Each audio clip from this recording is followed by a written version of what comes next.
Alright guys, this is Shontavia Robertson again, coming to you with Robertson's Family Vlogs.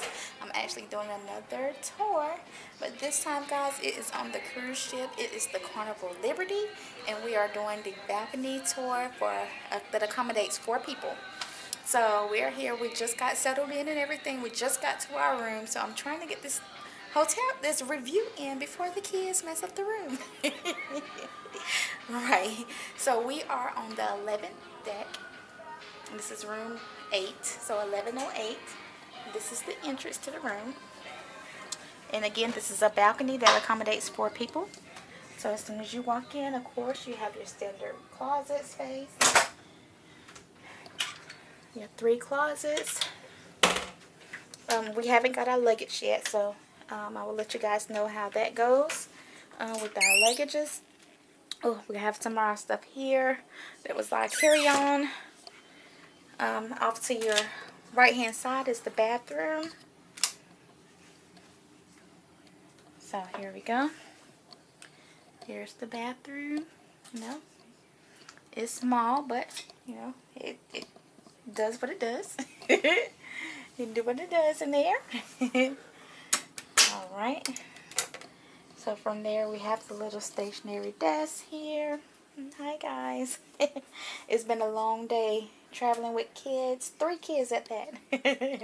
I have a teenager. He's actually in another room with my cousin.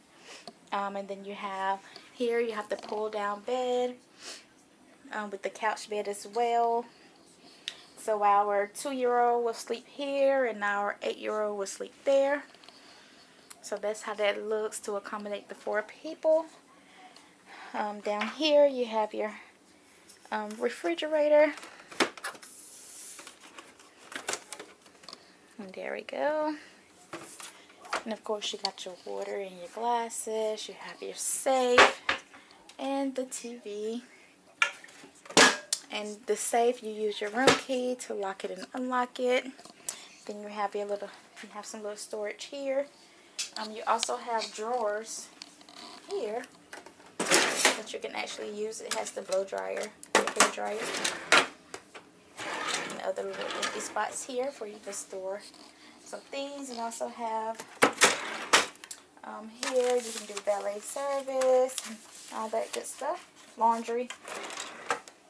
I guess that's valet laundry. But you have your stool there with your trash can. You also have some little storage area here that you can place things. So plenty of storage for the room. Then you have your king size bed. Don't mind it. My husband has already been in it. He's out on the balcony now. I actually kicked him out so that I can finish my tour. But here's Carnival gift bags. I am a travel agent, so this is complimentary for the guests that cruise with me. So, and then this is the balcony room. So this is how the balcony window look, and you can of course open and close the curtain. So one more time, this is how the room looks from this standpoint, and how you have the pull down bed. So it's still spacious, even though you have 4 people, it's still spacious. I will find out space wise when we get the luggage on the storage. And here is the balcony. Here's my family. I got them sitting in the sun. I'm sorry, but we're still at the port. We haven't left yet. We just actually got to our room, so this is how it looked. We're at Port Carnival. That's here. What you're looking at is the parking deck here, and the beautiful scenery. So yeah, the ship is parked right now, so you can see some people down there. You see the water. They're getting us ready to go. Cars leaving in and out. It's really nice. Really nice. Alright guys, so that is room 1108, balcony cabin. And I'm signing out until the next review.